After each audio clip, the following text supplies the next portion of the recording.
Do you know about that our resumes, they are also screened? There is a format, for your resume, they are also screened. So sometimes these are manual screenings. Other times the people, they have automated those screenings. All right. So of an applicant tracking system, there's an ATS, right? That is programmed to match keywords from the JD, from the job description, which is there. So your resume, it should contain only information which is relevant to that job profile which you are, or the JD where you are applying for it. That should be highlighted to the recruiter. Will go through your resumes for few seconds. For example, put the job title of the job description right under your name.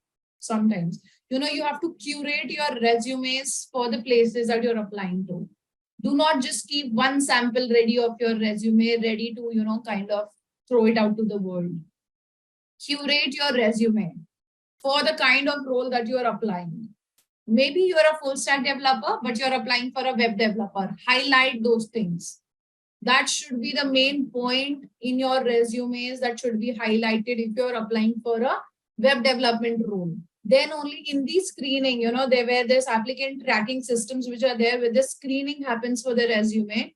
It only happens, the resume moves forward if there are matching words with the JD. Whenever, you're applying for any job on any portal, read the JD properly, try and understand what are the requirements, what are the roles and responsibilities that they are looking for, and then see whether your resume has those things or not.